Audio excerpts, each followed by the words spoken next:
Magical Meetups. I'm Candace. And I'm Nicole. This podcast is about growing and learning through discovery of all things metaphysical and supernatural. Okay, so today we're going to talk about altars, which it'll kind of go with what our last podcast was about those basic things you need. So, what is an altar? So, an altar is a sacred space that is dedicated for magical practices. It is basically your space that you go to. It depends on what magical practice you're doing, I guess I should say. So there's so many different types of altars that they're going to be set up debating on what exactly you're doing too. Yeah. So basically it's just a sacred space to work in. That's like the basic definition I could find. Yeah. So, it's very personalized. Very. And you can have multiple of them. Yep. So, you don't have to be like, okay, this is the only one that I am doing, and I will only do this one. It's very different. So, we'll get into what types of altars there are, but kind of some basic, I guess you would say, things that would be on your altar would be the elements. So, a feather for air, a fire or a fire, or a little tea candle, the ones that are fake. They look like fire. It doesn't necessarily have to be fire. Yeah. It's all about representation. Thank you for the hard word today. Yeah, words are hard. But just something that it could be physical. Mm-hmm. You could have something that's actually physical. You could have actual water and actual fire, but you could also have the thought in there of, this represented to me, like seashells. Yeah. They represent water. Right. You could have a picture of the beach. Yeah. You don't have to physically have things, but usually in your altar you want to have the elements. So you can have a bowl of salt or dirt for earth. You could use your incense as air. Right. You could have a feather as air. So there's so many things. If you're interested in it, I'd be the only one. Turn on the fan. Right? She's got a tiny fan just sitting there. It's like the fan is the air. It's hot. It's hot around here. Blows out the fire. You gotta get the fake fire. Damn. That's hilarious. And then the element that I feel like people don't think about is spirit. So most of the time it's a pentagram. Okay, not a pentacle. A pentacle is the upside down pentagram. So we're not into the pentacle, we're into the pentagram. So a lot of people, I feel, don't know the difference. Yeah, they do not know. They really don't. They just see the shape and they're like, oh, that's horrible. Yeah. They don't understand it. Because that can also be mixed up with the Star of David sometimes. So a lot of people and stars just really stress people out. Right. The difference is the pentacle is a regular star with one point at the top, and then the pentagram is flipped upside down, so there's 2 points at the top. Just like with everything, I feel like things have been turned. Right. And, you can't have anything nice around here anymore. Yeah, I feel like a lot of symbols that were, in this time it meant this, and then it changes in this time. So, definitely, don't automatically freak out if somebody has a pentagram. Because I have pentagrams. I wore necklaces with pentagrams, and people are like, the devil. And I'm it's a pentagram, not a pentacle. Get it right, people. If you're going to hate me for something, make sure you're hating me for the right thing. Exactly. Don't be disrespectful and hate me for the wrong thing. I have plenty of qualities to hate for the right way. Exactly. So most of the time, spirit is represented by that. You don't necessarily have to use that. You can have something else that represents spirit to you, what you feel is spirit. if you are, really into the cosmos and you see spirit as like the universe, you could always like have like maybe draw a constellation or have something that has a constellation of it. And or that's the best part is you can individualize whatever you yeah. see fit for it. Yeah, like you don't have to be like, oh, okay, this is what we have to do because that represented. So it's a very much a represented thing to have on your altar. And so the basic setup for the elements is going to be earth is at the top, air is to the right, water is to the left, and then fire is at the bottom, and then spirit in the middle. Okay. I have, what I did for spirit is I had this glass hot plate. It was like a glass hot plate. And I painted it, and then I drew a pentacle on it. Oh, that's neat. And so then I can do work on it. And have a space in the middle. Right. Yeah, but like spirit is still there. Like you can move spirit, over to the side if you're working in the middle of your altar. Hold on, spirit. Hey, spirit, we're going to move you a little bit over to the left. Just one moment. I said pentacle earlier. I meant pentagram. But guys, it was a slip up. We were going back and forth so much. That's true. But yeah, like I have it in the middle, the pentagram, and then it's on glass, so I don't have to worry about it like catching fire or anything. Some people have metal ones. They have them already engraved in them, like online. Okay. Right. And then you can do your work on there. So, like, if you're doing a cord cutting, if you're doing a money spell, if you're, like, you can set it on top or, things like that. And I've noticed a lot of newer people that are starting to practice, they don't even have a thought of having an altar. They might hear the word or, like, when I first started reading about it, I thought, oh, do I really need an altar? I could just have a space. Yeah. Like, does it really matter? But, like, it's a sacred area, and I feel like everyone should have at least a spot.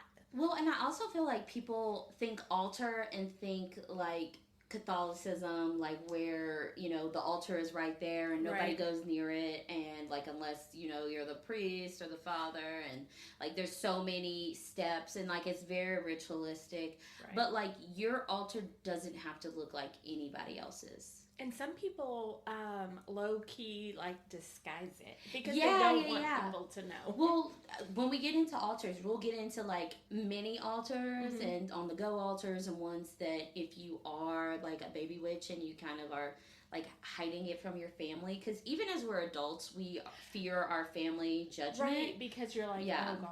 Or what if my mom or goes my kid to school and, like, says, oh, tells everybody, and then you're like, oh, no. My kids actually do that. My kids are like, yeah, she's a witch, a real one. And I'm like, okay, guys, then your friends aren't going to come over because they're going to be like, oh, that house. Is that a problem, though? I mean, no, it's not. It's not a problem.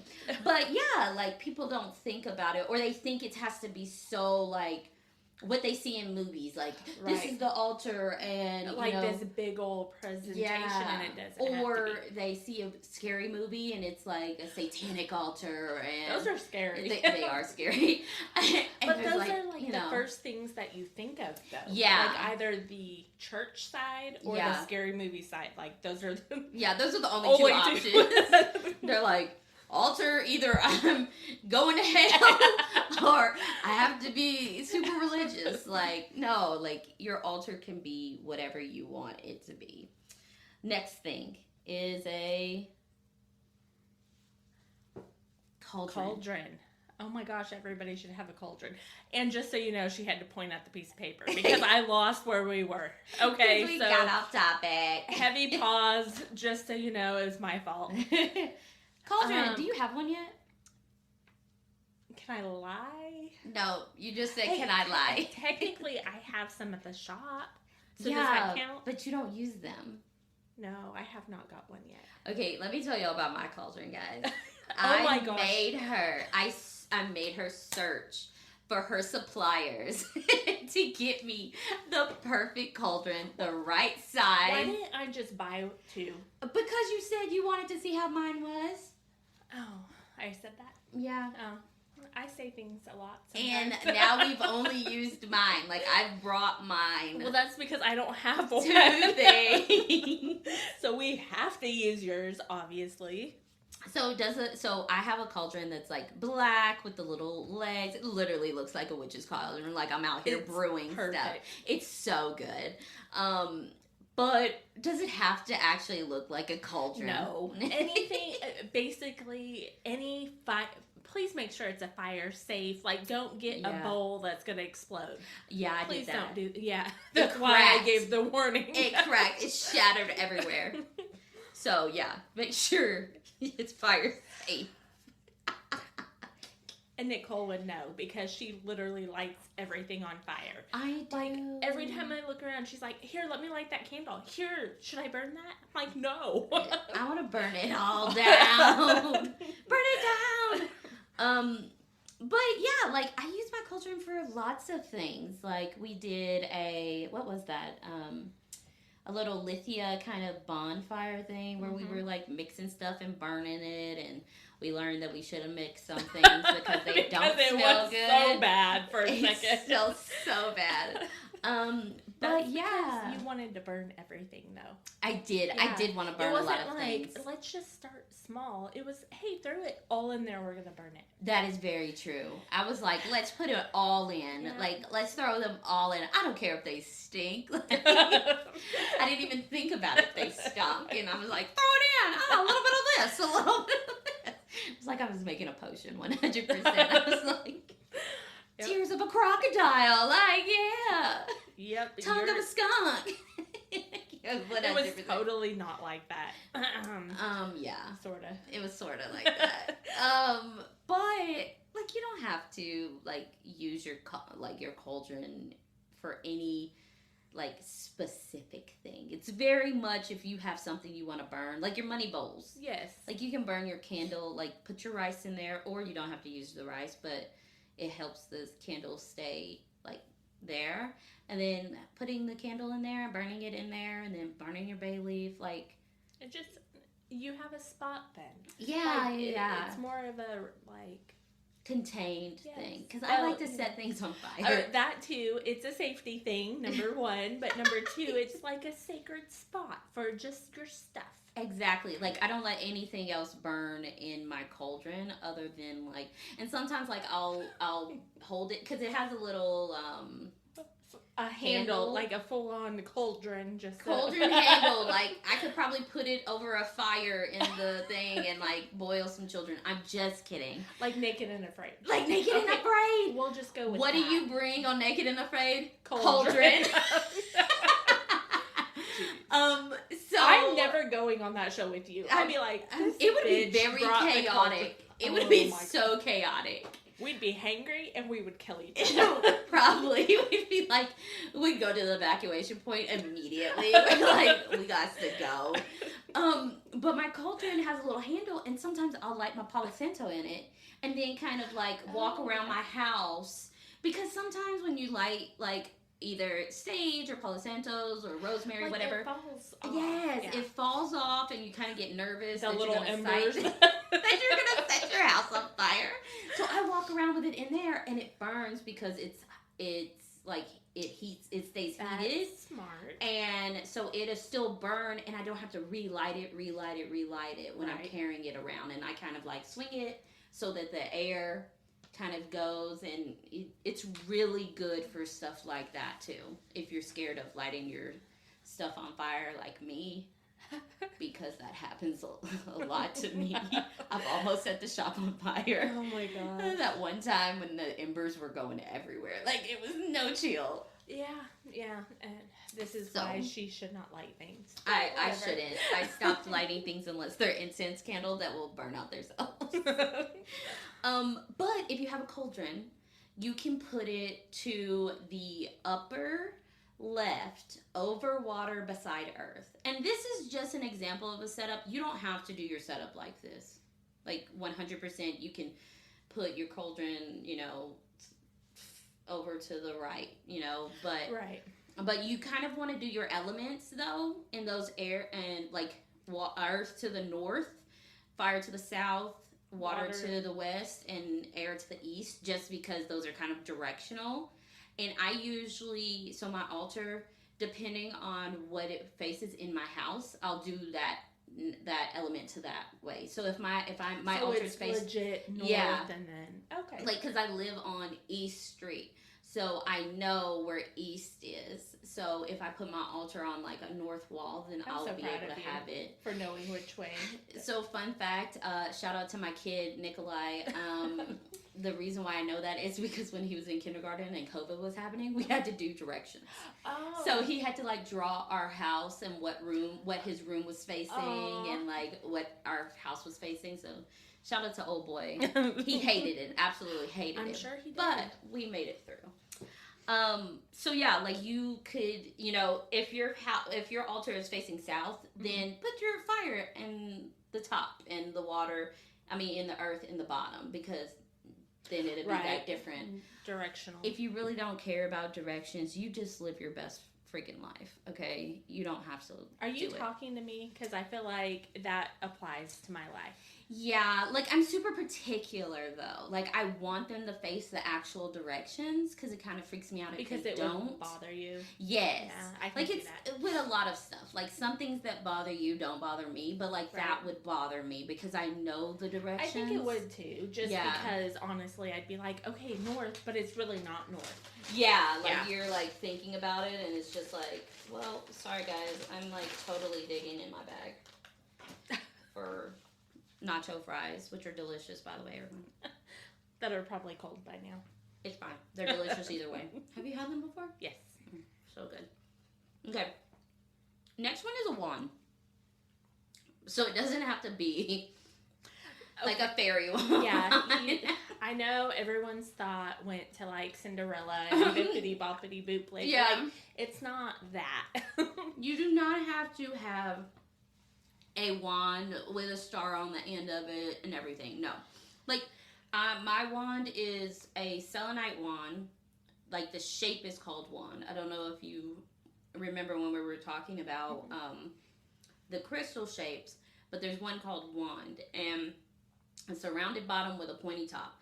And so I have a selenite wand that is shaped in that way, so then I have direction. Right. So the wand is there for direction. So, you know, as I'm cleansing thing, I use my wand to kind of direct it out of my front door, or if it's in a room, you know, direct it out the window.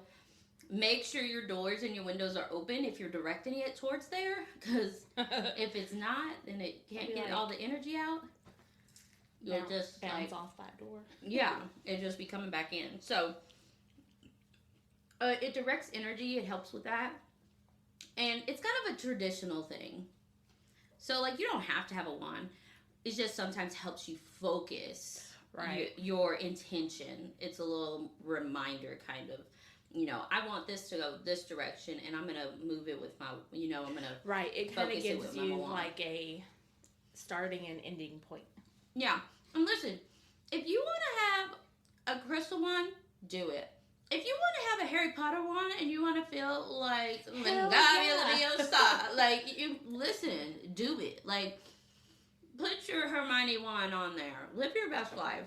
It is your altar, your wand, your cauldron, if that's what you choose. Like, it doesn't matter if we use all of these things and we think it's perfect. If it's not perfect for you, then you need to find something that works best for you. If it doesn't feel right, don't add it. Exactly. Like, I have a Harry Potter wand, but I prefer my crystal wand. Right. Like, I just feel like that selenite, you know, takes it, and I just feel like it, you know, it's cleansing too. Yeah. Like, but we really like crystals. That's true. So, we're like really attracted to that. So maybe people that aren't as attracted to crystals might not be interested in something like that. So definitely don't feel like you have to have anything specific. The wand would go opposite of the cauldron, so to the top right, above air, and to the right of earth. if you're doing a traditional setup. A theme. So, that is a ceremonial dagger. Does it have to be a real dagger? I mean, no. Nothing No. has to be. That was a trick question. That was a trick question. No, it does not. They make crystal ones. Did you know that? Really? Mm-hmm. They're so beautiful. So you'll see that a lot in Wicca altars. Mm-hmm. So yeah, I don't have a thing. I don't. I'm pretty sure I'm pronouncing that right, but if I'm not, then just like let me know. But I can't tell you because I don't know. that's why I said it for you. I know. Well, mostly she said it for me because I looked at her like, I'm not saying that. But it's kind of like a knife. Like, it looks like a little dagger kind of thing. And that would be on the bottom right corner. So it would be underneath air and to the right of fire. And, like, I would not suggest it being sharp if you do get, like, an actual, like, something that looks like a dagger. Right. I would make sure it's, like, dull. And if you have children or animals, I would definitely make sure it's sheath or, somehow protected. Because kids are out here wilding. Or make sure your altar's, like, super up kind of thing. Next one is a bell. I carry around a bell. That's all I hear is ding, ding, ding. It doesn't sound like that. It's does more not. like...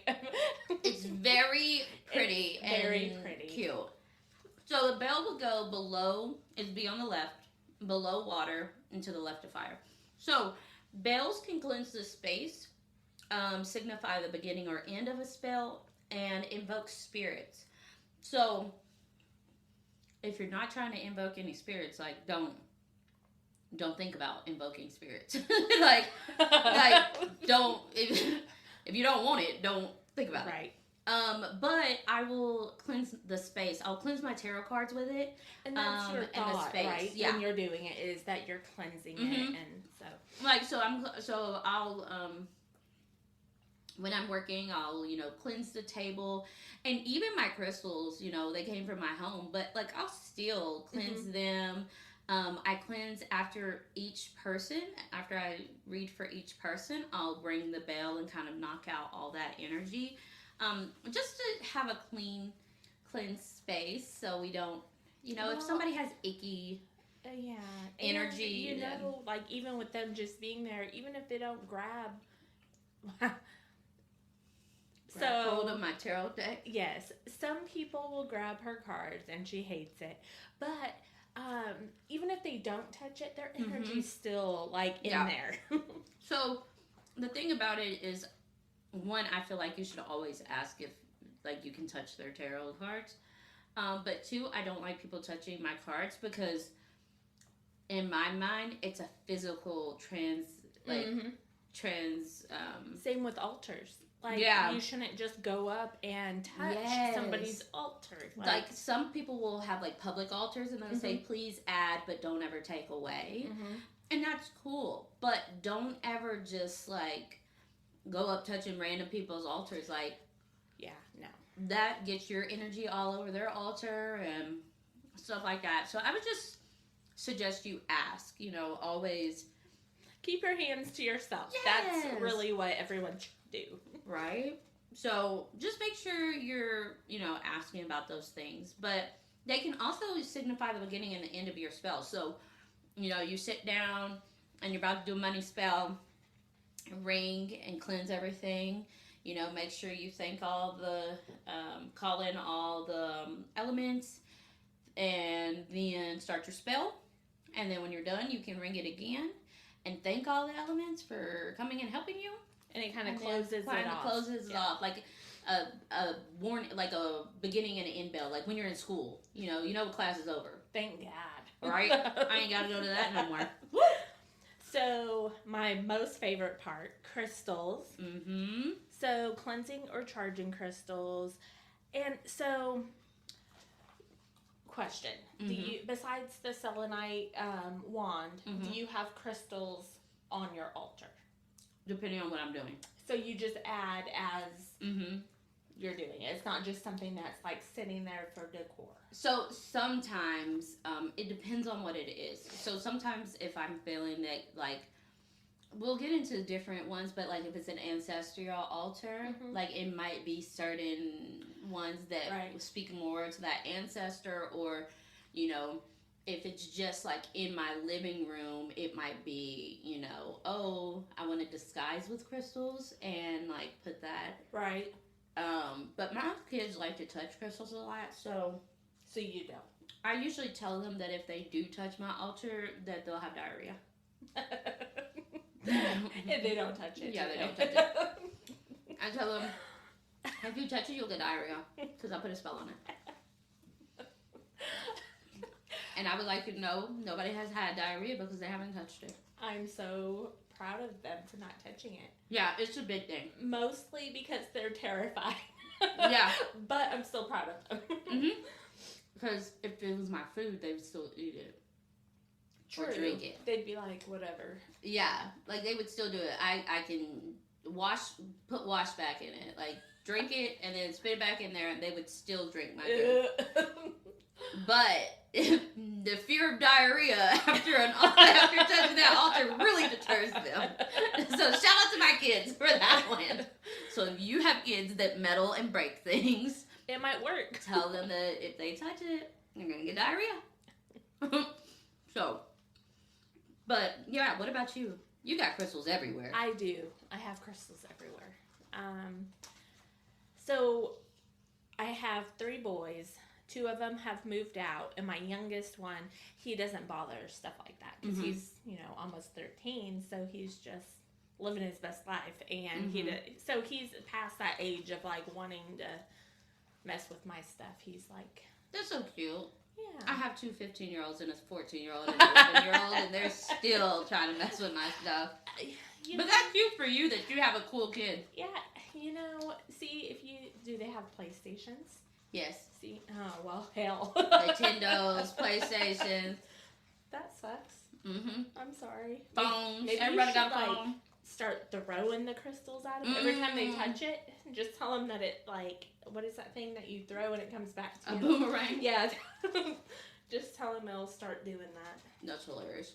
Okay, so, and you can use them in different spells. So, like with the money spell, what one do you usually? Pyrite? Pyrite is my go-to. Which is also known as full gold. Mm-hmm. But you can put that one on, you know, if you're doing a money spell, like... Right, just have it kind of out and... Mm-hmm. So, you know, doing different spells, and you can use different things. You can even, if you really enjoy crystals, you can use them as the elements. You can have a specific crystal as a specific element. Ooh. Mm-hmm. And nobody would know. Nobody would know. Because they're like, oh, that's normal for her. Yeah, all these crystals. They wouldn't even know it was an altar. And if they know you, they shouldn't be touching your crystals. True. So. They'll get diarrhea if they do. On your door, coming in your house. If you touch crystals, diarrhea will happen. I'm going to get that custom made for both of us. Please. That is hilarious. Herbs. Or as I like to call them, herbs. So I will use them in certain spells, but I don't necessarily have them placed. Yes. Like, I feel like it's more like a tool, I guess, but yeah, I don't really feel like I use herbs a lot, but I think it's because I don't understand them. That's probably me too. Just because, like, I'm not 1,000% like. Yeah. They don't interest me like. I'm not a big tea drinker. I'm not, you know, so I haven't really learned 1,000% into what they do. And I don't use them, like, I don't use them in, like, food, if that makes sense. So, hold on, guys. I'm going to crumble something. Oh, my gosh. She just couldn't leave it there. No. It's like her OCD was like, oh, look, there's a bag. I'm going to make sure everyone hears it. I resent that because I have not been diagnosed with OCD. Thank you very much. Well, Just as a nurse, super- I'm not allowed to diagnose, but I'm just letting you know. But as your friend, I'm diagnosing you. Oh my God, I can't with you. But yeah, I couldn't resist that. It was not gonna last long, just sitting there. Like, seriously, she could have thrown it away when we were done. But would that be me? No. What was I gonna say?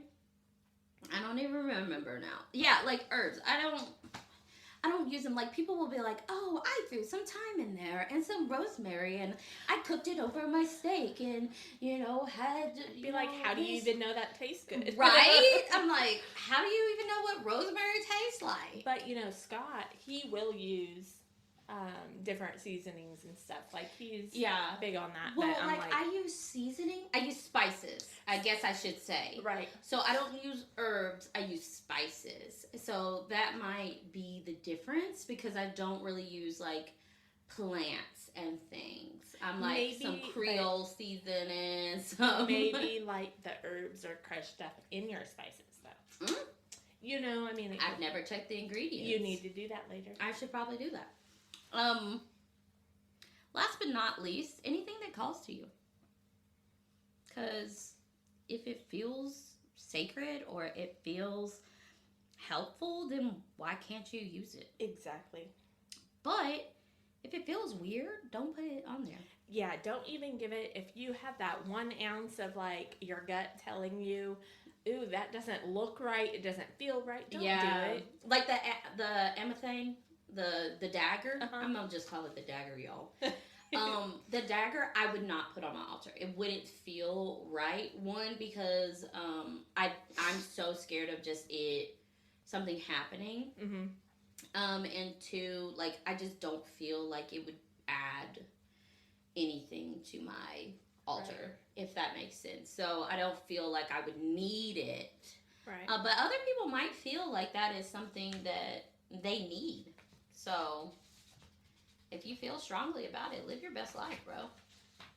So next, we're going to talk about some common tools other than the ones that we just talked about. So a mortar and pestle. Okay, so I have one. Do you use it?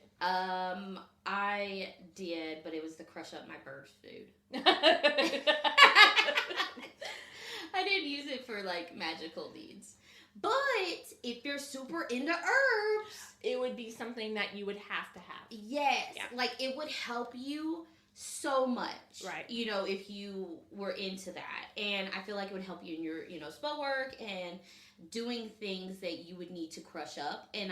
But like for me, I need to throw it in my bird, but I didn't need it for a spell or anything like that. It didn't. Her bird is so cute. It is. I love her. My son is trying to take her over, so it's okay. I have a gecko. I said, well, if you learn how to clean her cage and feed her, then go off, bro. But yeah, like the mortar and pestle, people use them also in cooking. So, like, if you if you feel like you're maybe a kitchen witch or you're super into herbs and stuff like that, like, mortar and pestle would help you greatly mixing your different herbs together, breaking them down. Especially if you're, like, some people grow their own, dry their own. It would, and you want a powdery substance, maybe. Right. So you're able to do that. So that one's a really helpful one. Broom is our next one. Yes. I love that broom that's in the shop. I know. The blue I love and black the one. colors. And is it blue or is it like a turquoise? Or is Well, it greenish? I think it's a turquoise, but it's more closer to blue than to green. Okay. But I was just testing to see if you're colorblind. No, I'm not. Okay, cool. But thank you, though. You're welcome. As your friend, I was making sure you were good. Not as a nurse, guys. Because she can't diagnose that. Nope. Yeah, I love that broom, though. But like... Do you keep that just for the shop, or is that for sale? It is for sale. I didn't know that. I do like it as decor. That's It's why it so doesn't pretty. have a price on it. Don't tell Scott. He doesn't listen to these anyways. It's fine. That's cool. We're like, that's the one you don't need to listen to. Skip episode 13. No, I think it's like 11 or 12. Oh. It's 12, I think. Okay. So some people use them to put above their doors. I've seen that a lot, just kind of as a protection. Yeah. Or they put them outside. So Like that, against the door, or like yeah, by the door? Or yeah. So it's said that it will distract the fae or like gnomes or like little creatures because they'll have to stop and count everything. Just so everyone's aware, she talks about fairies as their gangsters, and she calls them the fae. So They are. They are a miniature gang. They're the OG gangs. They out here taking children, stealing souls. So we just need a broom for outside. Yeah. So, and they're supposed to they get distracted by counting all the bristles. So do we need a sparkly broom? Do you think that would help? probably help even more because it's sparkly and they need to count all the things. I might be mixing up my lore. Oh. Let's Google this. We're Googling, guys. Real time. Because who gets distracted by See, even us, we want to learn with you guys. So, if we are not sure, we look it up. Okay. So,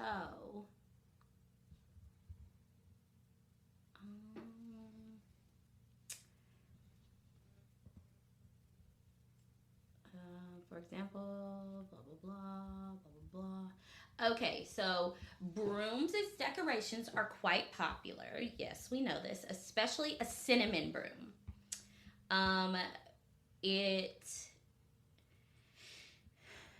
You need to know when you buy your cinnamon broom, you know exactly how to position it in your home to receive its spiritual beliefs. Specifically, it's important not to face your broom downwards. In fact, you should avoid placing it facing left or right. Instead, face your broom upwards. The reason for an upward orientation is simple. You want to filter out the bad energy. When the bristles face upward, they are able to catch the bad vibes and float through the air. So, some people also say, like, your regular broom in your house, if you want people to leave your house, you can go in and turn it upside down. Really? Yeah. So some people will, like, let's say you have people over that maybe you don't want them to overstay their welcome. Maybe they're chatty Cathys. And you don't want them to stay, like go into your pantry and flip your broom upside down, and then they'll usually be like, oh, okay, well, Time we're gonna go now. I'm like, yeah, you better leave my door. So what else? You can use a broom to keep someone away, which I just saw. I knew that one before. Unwanted guests stayed the night, sweep them away. So you can, if they overstayed their welcome or did something, you can always sweep their energy away. Like after they've stayed and maybe, it's that one cousin that like you kind of had to let stay at your house. But it's not leaving. But they like are getting too, comfortable. You can sweep their energy out the door too.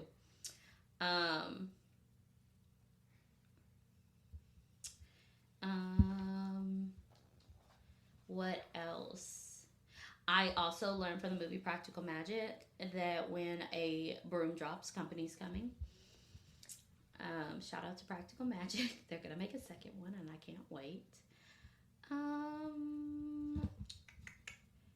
And you can make your own cinnamon broom, which I think is too cool. You can look up just online because cinnamon represents like it has energetic properties, and it's also, I feel like cinnamon is like a big one that we use because, you know, every first of the month you blow it in your door to help prosperity and stuff. So, like, it can also act as a protector. So that's why a lot of people do the cinnamon broom.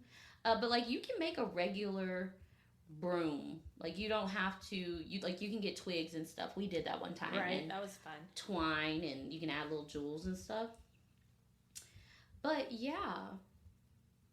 That's some little lore about brooms, which I think is super cool. You talk about the next thing, and I'm gonna finish. Okay. Do this one up here. Chest and boxes can be used for safe storage of ingredients.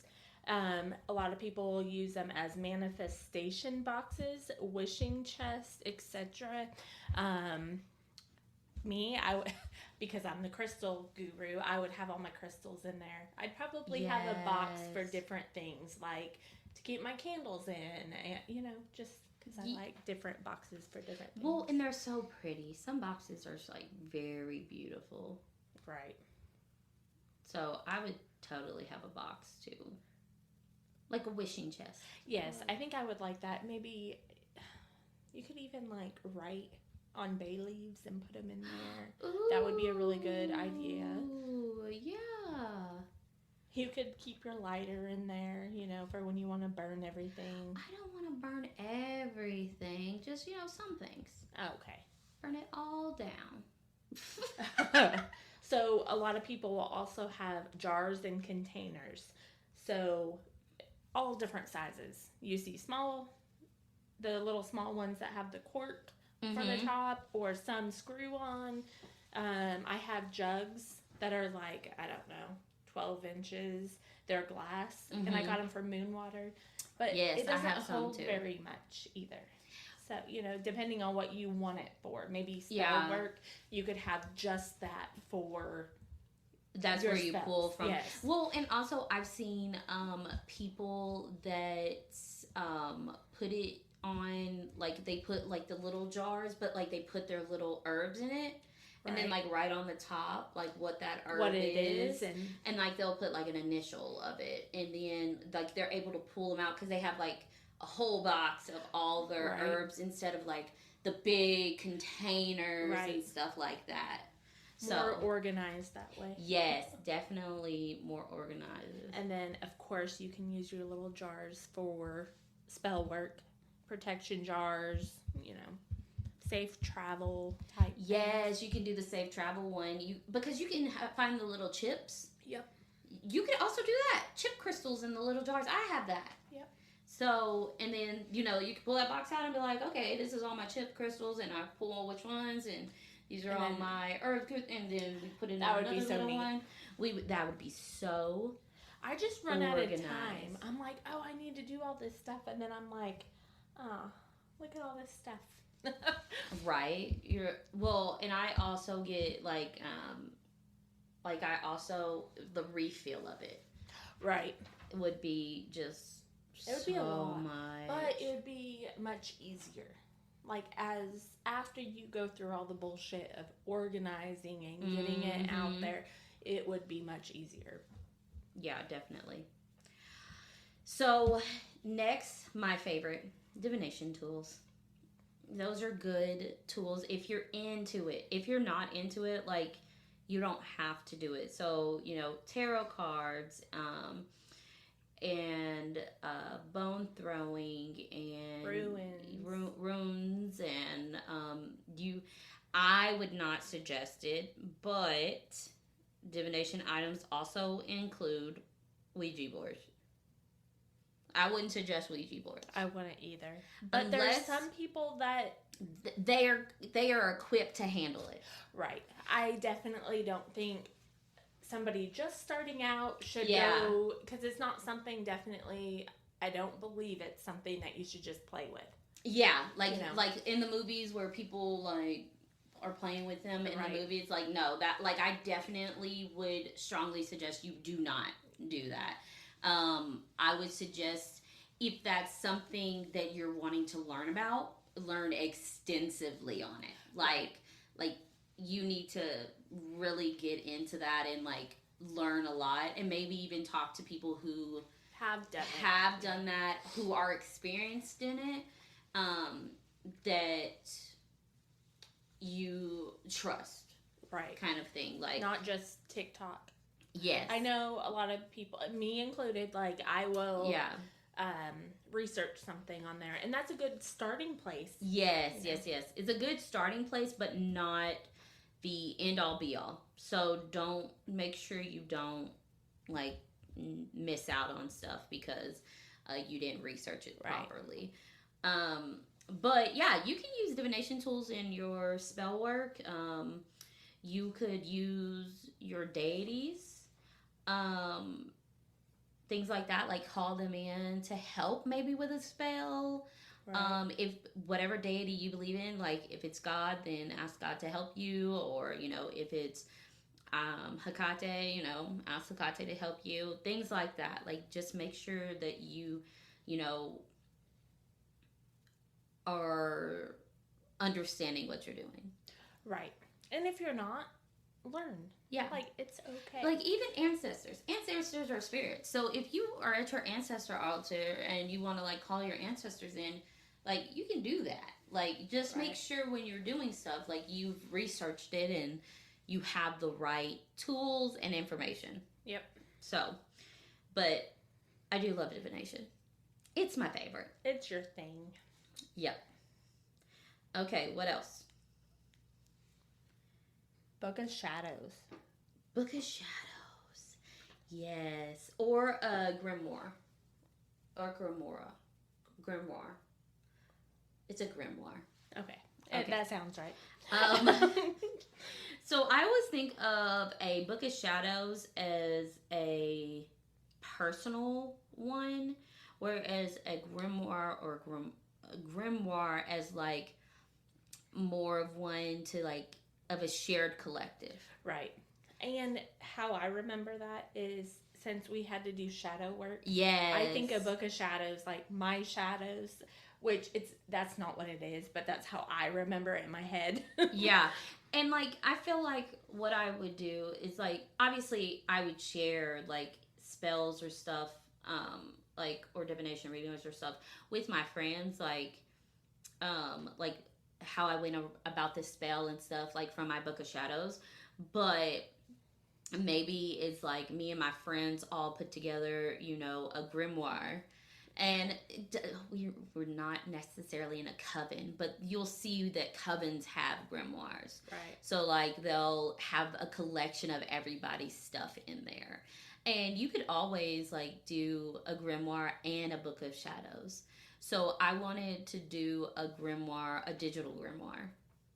And, like, be able to put people's spells in it and it's things very like that. Easy to access and, like, share amongst people. And then my Book of Shadows is usually kind of written down, more of a personal one. But I also did want to make it digital also, just so I was able to keep it, because I lose things a lot. Like, it's a problem. Her phone included. Yes. Just so everybody's aware. Or I fall asleep. Yeah. And I don't answer my phone. It's a problem. So that's a problem. It is. I admit that. I'm sorry. That's the first step. I hate you so much. That's the first step. So I'm proud of you. Oh my God. Whatever. But my Book of Shadows, like, I would probably show Candace it if she, like, wanted to, like, see some spells. Like, I would show Candace it. But, like, I wouldn't necessarily be like, hey, here you go. Here's my Book of Shadows. Right. Like, I wouldn't just, like... Also, I usually don't put other people's stuff into my Book of Shadows, if that makes sense. Like, because I usually do everything that I personally have either made up or done to be put in that. And then for things that maybe I got from my friends and things like that would be in the grimoire.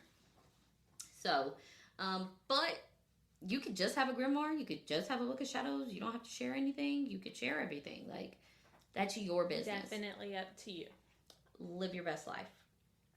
So, witchy tip.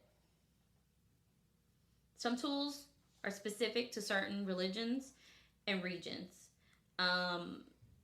So if you don't feel it, like that's fine. Like the dagger is more seen in Wicca, like we talked about earlier. The singing bowl, which some people love singing bowls, that's more specific to Tibet because that's where they do it a lot. And you're seeing a lot more people getting involved, like with the singing bowls and things like that. Even if they aren't from there, or like it's like more of a it's getting popular where people want to do that. Yeah, and it's important to make sure when you borrow tools or rituals that they are open religions, like they are from open religions. Like, do not borrow from closed religions because you can get inaccurate results and you can get your ass kicked by karma. Because some things are closed for a reason and people are like, oh my gosh, they're discriminating. Like, right. No, like that's not necessarily that can why get you in some deep mess. Like there are some closed religions that you do not want to take from just because unless you grew up and you're learning about this from like the people, like things can go very much awry and you could be in a situation you don't want to be in. It's kind of like I would imagine the Ouija board as a closed tool. Mm-hmm. Like in my mind, the Ouija board is a closed tool unless I go to somebody who like teaches me all the information and they have been, working with it and they have learned about it and they know everything about it and how to work it and things like that. Like I would not want to touch that tool. It's on that same level. Yeah. So like with closed religions, like you don't necessarily know what you're getting into. I've seen a lot of people who try to do voodoo. Mm-hmm. And voodoo is a closed religion, but also like there's some stuff in voodoo that you don't want no part of. Right. And you could be summoning the wrong thing. You could be because you don't know what you're doing. Yeah, you could be talking to the wrong, deities. Like you do not know what is happening in voodoo and hoodoo. So I would not, pull anything from any of that because they've learned for years and they've been, it's like they often like grow up like as children learning and and there's only a few people that there's a few people who aren't didn't grow up in it and they have to study for like years under priest and like priestess and it's a whole thing. Like you have to learn a whole other language. Like it's crazy. It's a lot. So like do not go into closed religions. Like just because you think you want to do stuff, I see it on TikTok all the time. Yeah. People think, oh well, it's fine. I'm not, doing anything, whatever. And it's like, yeah, you about to do something to yourself because you don't know. Yeah, you're calling on stuff you don't know about. They might not take too kindly because some things need offerings. And if you don't give stuff the right offerings, then it's not going to be a good time for anyone. They're like, you didn't give me no milk? The audacity. Like the Fae. They are a gang. If you don't give the Fae what they want, if you're not offering correct things, and they're like little tricksters. I just have chosen not to play with them. I mean, you can, but I feel like I would want you to learn about them more. Exactly. But no, I don't want to because I feel like I lose my own shit. Okay, I lose my keys enough. I don't know what, like, you gave me a stack of papers last week, right? Yeah. I was like, oh, I don't think I have that. You're like, yes, you do. I just gave you that. I can handle that myself. I don't need a little 1-inch person moving my shit. Yeah. It'd be everywhere. Yeah. So, just kind of a caution sign, a warning. I feel like, I think you would agree, I feel like Ouija boards, closed tool. Yep. Closed religions, don't be an ass. Right. Like, just because you want to doesn't mean you need to. Right. And a lot of people we have lost that respect Yes. for just because you can. Yeah. Doesn't mean you should. Yes. You Don't be a dick. right. Like, just be a good person and respect other people's boundaries. That includes other religions' boundaries. So, whenever you want to use your tools, or whenever you want to get your tools, live your best life. Right. If you want to change out your tools, change them out. You do not have to do anything a certain way. Right. You're just here to hang out and do some stuff. So, let's get into types of altars. Okay, so the basic type of altar is working or just like a permanent altar. So I feel like that's your most I'm gonna say your most basic altar. Yes. Like more like So- a lot of people have it. So you can have a bunch of different altars, but they're usually either going to be a working altar or like a not working altar, if that makes sense. So the working altar is designed for magical working, so like your spells, things like that, like intricate setups. If you want, like, let's say it's like a money bowl that you're going to be like debt free, and like you want it to keep working, so you're going to leave it on that altar for a long period of time. Right. So it's continuously working, like you're always refreshing it, always trying to keep it going, things like that. And then your non-working altars is more of like permanent altars. I would call them permanent altars. They aren't necessarily for working, because you can have a working altar for short term, and you just, hey, I'm going to do this money spell this month, or hey, I'm going to do this cord cutting this month, like multiple different workings. But then the permanent altars are more of, they're going to be there and you kind of refresh them. It's not really you're working with them. It's more of like your ancestors, or your deities. Like you refresh them because it's maybe offerings or things like that, but it's not you using that as a working altar. So there are many, many different kinds of altars. So we have a shrine. Okay. And that a shrine is, yeah. I mean, Go ahead. like basically how it sounds, like something like, ooh, that's pretty. Yeah. Sorry, sidetracked.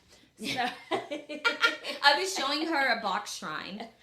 So I try to explain it in terms of when I'm just learning out myself with altars. So Yes. I would assume it would be like something that you would display something important. Mm-hmm. So some people have a wall with pictures. Yes. That technically can be. A shrine, yeah.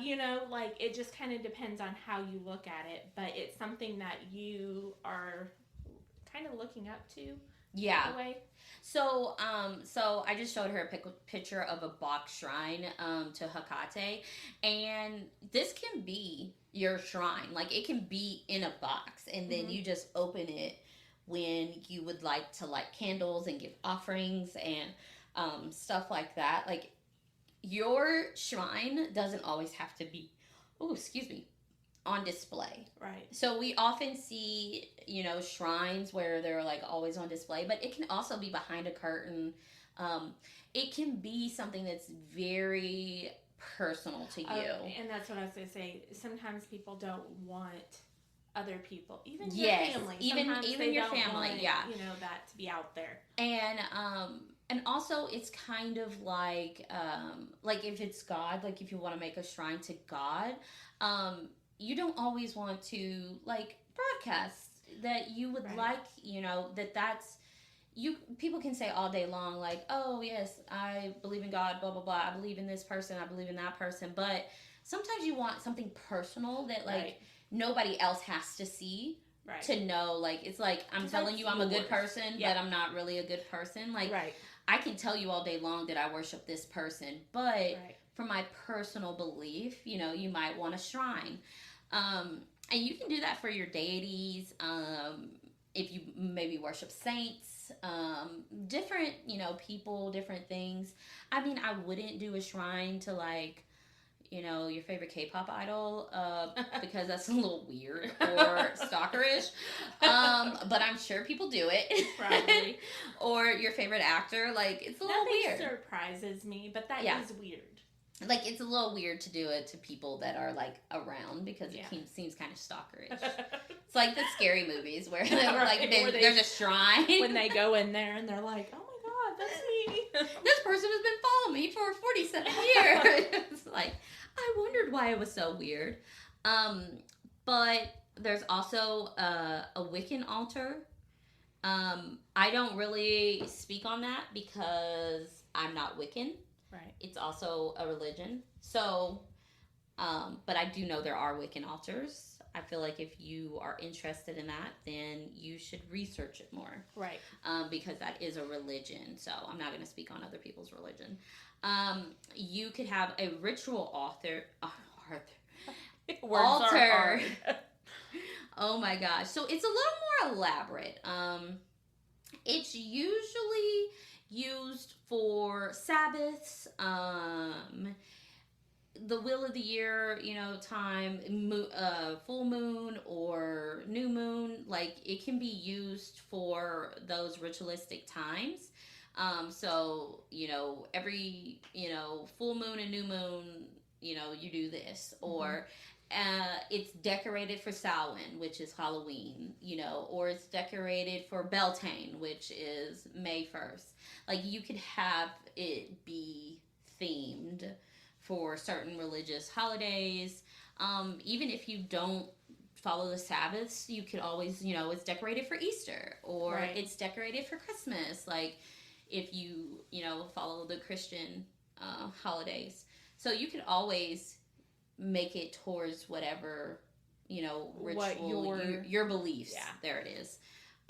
So it doesn't necessarily have to be one religion, but you can use it for those type of things to make sure, if you celebrate Day of the Dead, you could also make it, that themed. Right. And I say themed very lightly because I feel like themed sounds like it's a joke. Right. But it's not like a theme as in like a joke kind of thing. It's like right. It's like things that you can add to it that it reminds you of that.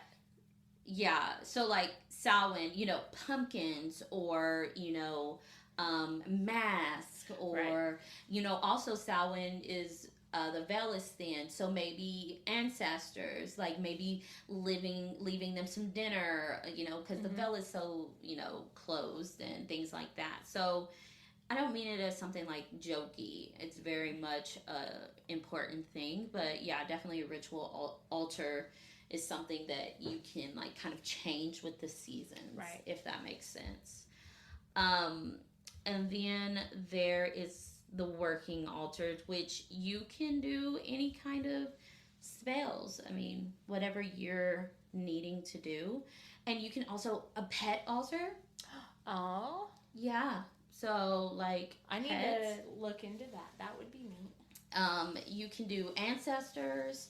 If you have certain ancestors that maybe you always call on, or maybe you feel like they are always with you, and you kind of just want to have a place to place their pictures, or maybe something they gave you, and like some offerings to them. Maybe it's their favorite cigarette, or it's their favorite drink of alcohol, or their favorite drink if it's a soda, or things like that. So there's lots of different altars, and if you don't have the room, you can also do mini altars. So which I really like. There's a lot of different places that do starting altars or traveling altars. Yes.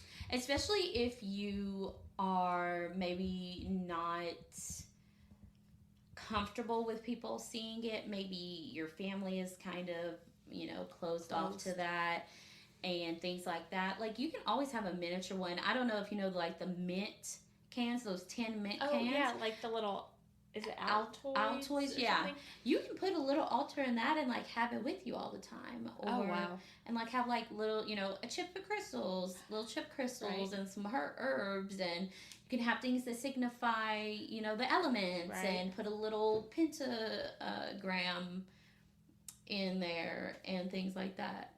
So it doesn't necessarily have to be a big showy kind of thing. Right. And you can have multiple of them. So you can have the travel one, Keep whenever. it in your bag. Keep it in your bag, keep it in your car. Maybe choose things that won't get hot during the summer. Right. And, keep it in your console or things like that, and refresh it every while. So, things like that are always options. You can even, if you like have a shoebox, Mm-hmm. maybe you can't display it, but you can have a little, you want something bigger than the Altoids can, then something, yeah.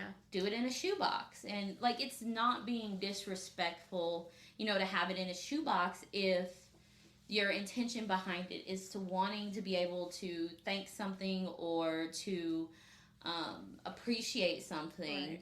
but you just maybe can't show it as much as you need to. So It's all about intentions. it's all about intentions. So definitely make sure your intentions are as clear as they can possibly be, kind of thing. Yep. So that's altars and their tools. I learned some stuff. I'm glad. I'm glad you learned some stuff. I did too. Good. Some stuff I didn't think about. And I also learned that I need to buy a cauldron. You do. So we don't have to use yours all the time. It's so good though. It's so nice. Like, you should really get a good cauldron. I love my cauldron. So that is about altars and tools. So have a good rest of your week. Bye. Bye.